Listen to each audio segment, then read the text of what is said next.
a science lover, a scholar, and a nation lover who made all of us proud by making our country Nepal known to the millions of people through his Grinjal Space project. Today with us we have Mr. Kshitij Raj Lohani, who sent Nepal's flag to the edge of the space through his Grinjal Space project.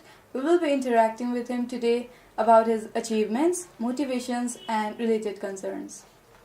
Welcome, sir. Thank you. So, how does it feel to have your country name known to the whole world? Definitely good.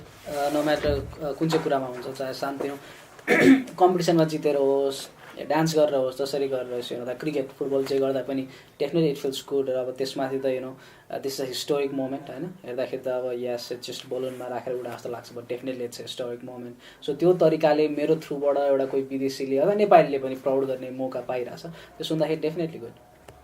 In most of the cases we've heard that ideas generate randomly, like while having a cup of tea or while conversation with friends. So what was the source behind this project of yours?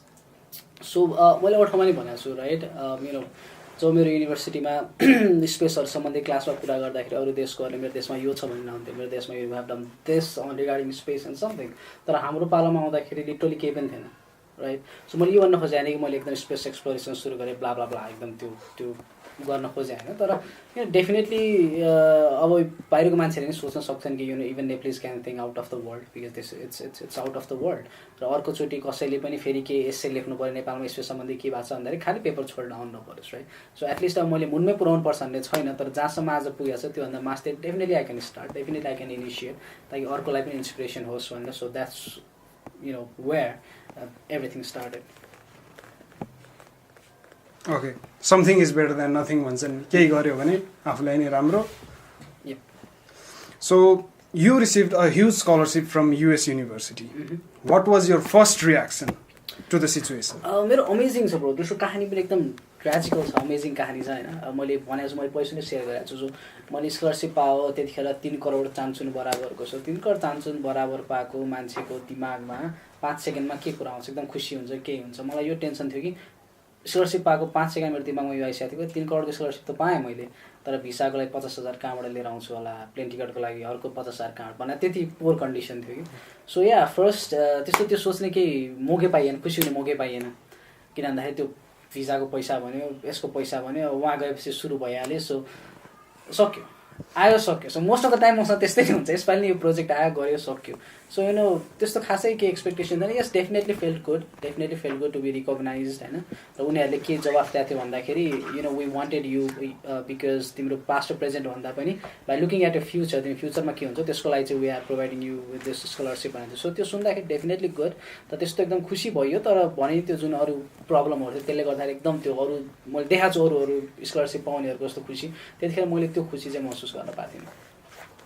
Obviously भन्दाखेरि पनि अब कसैले appoint गर्न लाग्छ, scholarship दिन लाग्छ भन्दाखेरि चाहिँ उनीहरूको पास्ट रेकर्ड भन्दा पनि पोटेन्सियल हेरेर दिन्छन् भनेर भन्छ नि। अभियसली तपाईँमा नि त्यही देख्यो होला US युनिभर्सिटीले। So how long did it take to accomplish your project? 17 महिना। So 17 months me alone made with my machines, with everything.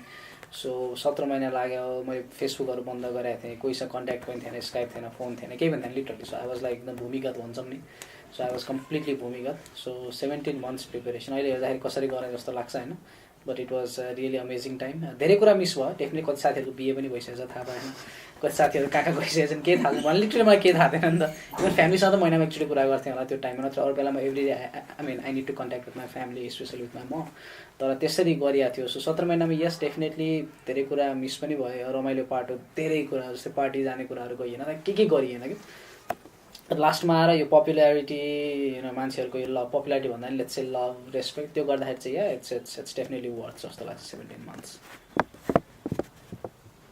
So we can generally see that in Nepal we are focused on what learning approach rather than why learning approach.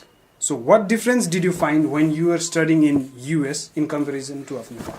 यसको चाहिँ दुईटा there are two ways you can see this. पहिलो कुरा के हो भन्दाखेरि अमेरिकामा नि ए पछि बी नै आउँछ, 1 पछि 2 नै आउँछ. सो अमेरिकामा एकैचोटि ए पछि सी आउँदैन, इङ्ग्लिसमा 26 को ठाउँमा 16 वटा अल्फाबेट हुँदैन right it's not going to be there it's the same तर भन्न खोजे अरू पनि जति पनि अरू कुराहरू छन् नि जस्तै सुसी राम्रोसँग कसरी खाने भनेर युट्युब हेरेर कहिले पनि सिकिँदैन कि for that you need to sit with Chinese मान्छेसँग त्यसले सिकाउँछ लाइनमा कसरी बस्ने भनेर एकदम अमेरिका मान्छे लाइनमा बस्दैन होइन पत्रिकामा पढेर सिकिँदैन कि जब तिमी अमेरिका गएर लाइन बस्छौ अरू मान्छे आफू एकदम लाइनमा बसेर देख्छौ होइन then you will learn so for those you need to go to abroad भन्छु म एउटा पाटो त्यो भयो अर्को पाटो चाहिँ के भन्दाखेरि जुन पढाइको पाटोमा चाहिँ कस्तो राम्रोसँग पढाउँछ भन्छ नि खासमा युएसमा पढाउँदैन लिटरली पढाउँदैन जस्तै यहाँ अर्ग्यानिक केमिस्ट्री मैले हामी कति एकदम महिना लाएर पढाउँछ म अर्ग्यानिक केमिस्ट्री 1 घन्टाको एउटा क्लास पढाएर सक्यो राइट प्रोफेसरले सक्यो अब organic chemistry is now done अब भन्नाले इन्ट्रोडक्सन टु अर्ग्यानिक के अरे केमिस्ट्री पिरियडमा पढाएर सक्यो त्यसपछि उनीहरूले के भने हुन्छ भन्दाखेरि ल ठिक छ टिचिङ असिस्टेन्टको अफिस यो हो आवर यो हो रिसर्च असिस्टेन्टको यो हो प्रोफेसरको टाइम यो हो स्टडी ग्रुपको यो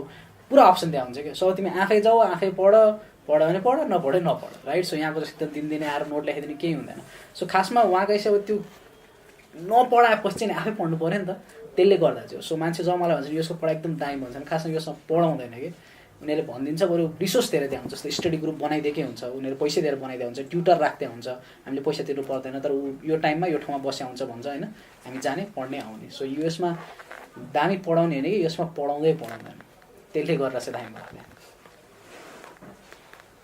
What are major obstacles you believe that exist in Nepal in comparison to US regarding your business startup?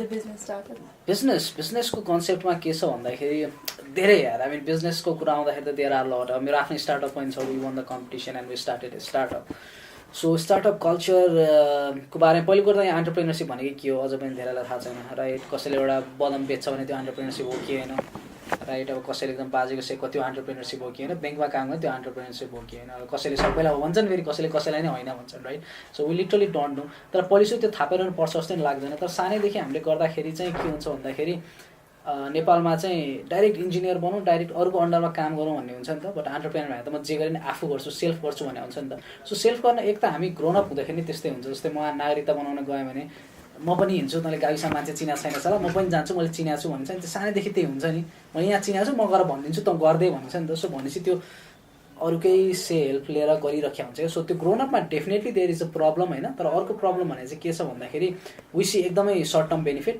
जस्तै यहाँ अब इन्भेस्टर भयो भने उसलाई एकदम 1 महिनामा रिजल्ट चाहिन्छ 1 महिनामा there is of course not going to be result जस्तै मैले युएसमा म्याथ्स ह्याकाथन भन्ने कम्पिटिसन थियो सो म र मेरो एउटा ग्रुप हामी खासमा सित्तैमा पिज्जा पाइन्छ भनेर गएको थियौँ कि देयर वाज नथिङ म नेपाल आउने बेला थिएँ सित्तैमा पिज्जा पाइन्छ जाम भयो 48 घन्टाको थियो भाग लियौँ हामी थर्ड भयौँ कसरी भयौँ थाहा छैन राइट वी कोडेड 48 घन्टा नसुतिकन त्यसपछि इन्भेस्टर आफै आयो इन्भेस्टर आफै आएर म तिमीहरूलाई फन्ड गर्छु भने कि इन्भेस्टर आफै आयो भने हामी कहीँ जान्नै परेन हामी एकदम गयौँ जित्यौँ इन्भेस्टर आफै आयो फन्ड गर्छु भने मजासँग दियो उसले के भन्यो भन्दाखेरि पहिलो सिड फन्ड हुन्छ त्यो दिनको लागि चाहिँ तिमीहरूले मलाई पैसा कमाएर देखाउनु पर्दैन तर 1 वर्षभित्र 1000 जना युजरले साइन अप गर्नुपर्छ भने कि नेपालमा आएर त्यही कुरा भने कसले पत्याउँछ नेपालमा कोही इन्भेस्टरले हामी 1000 जना साइन अप गरेर देखाउँछौँ भने उसलाई के मतलब उसलाई त 1000 जनाले पैसा तिर्यो कि तिरेन बट त्यो डेटा हो नि त मेन कुरा सो त्यो अलिकति एकदमै सर्ट टर्म हेर्ने लङ टर्म हेर्ने कुनै कुरामा 1 लाख आउनु छ भने हामी प्रायः जस्तो 30,000 लिएर मक्ख परिहाल्छौँ भाले भने 70,000 के मतलब भने जस्तो हुन्छ नि त बट उता पुरै 1 लाखकै मतलब भइरहेको हुन्छ कि सो त्यसले गर्दाखेरि देयर आर लट अब यसको बारेमा धेरै बोल्न सकिन्छ होइन but I basically I will say you know एकदमै सर्ट टर्म हेर्ने भएकोले गर्दा so what are your plans for future? Some interesting projects you might want to share with us? मेरो बारे रमाइलो कुरा होइन म कहिले पनि केही सेयर गर्दिनँ प्रोजेक्टहरू त झन् म केही सेयरै गर्दिनँ फर एक्जाम्पल मैले प्रोजेक्ट गर्दाखेरि कसैलाई थाहा थिएन मेरो ड्याड ममलाई सुद्धा थाहा थिएन जुन दिन भिडियो आउट भएको थियो they came to know through YouTube अरूहरूले भने भनेर मैले मेरो बुक निकाल्दा पनि कसैलाई थाहा थिएन भनेर म त्यस्तो म खासमा धुम मनपर्छ क्या धुम फिल्म छ नि धुम सिरिज आई लभ धुम सिरिज धुममा त्यो भिलेनहरूले गर्छ नि एकदम कसैलाई थाहा हुँदैन 81 गर्छ नि सो मेरो दिमागमा त्यो बसेको छ क्या सो आई लभ एकदम प्रिपेयर गर्दाखेरि कसैलाई के नभन गफ नआएन ठुल्ठुलो कुरा नगर and when it comes then you do it तर त्यो भन्दाखेरि एकदम के गर्छ त्यस्तो थाहा नदिने होइन सो डेफिनेटली एउटा एकदमै टेक्नोलोजिकल गरेँ अर्को चाहिँ टेक्नोलोजी एउटा पनि बेस्ट नहुने गर्न मन छ सो द्याट मेरो पनि ग्रोथ होस् टेक्नोलोजीतिर मात्र होइन कि अरूतिर नि ग्रोथ होस् भन्ने एन्ड इट्स अन एजुकेसन अलिकति एजुकेसन सिस्टममा हो सुरु भइसकेको छ मैले बाहिर नल्याएको मात्र हो बट इट्स गोइङ अन नुवाकोटमा गर्ने एउटा प्रोजेक्ट पर्सि रूपन्देहीतिर गर्दैछु सो इट्स गोइङ अन अलिक डिफ्रेन्ट स्टाइल अफ लर्निङ होइन त्यस्तोमा हो with no technology involve At last, any suggestions you'd like to give to the Nepali students?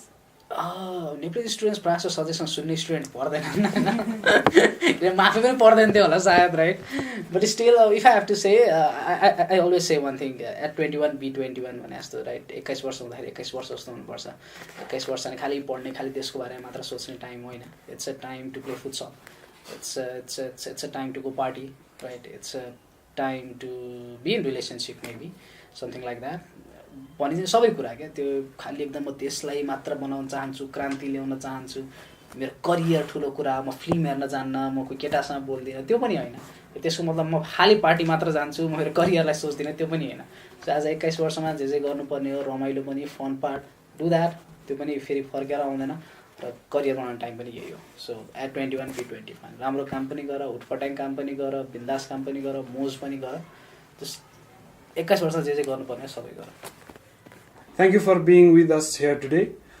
It was a wonderful experience and we hope we and our viewers will learn something from this video. Thank you.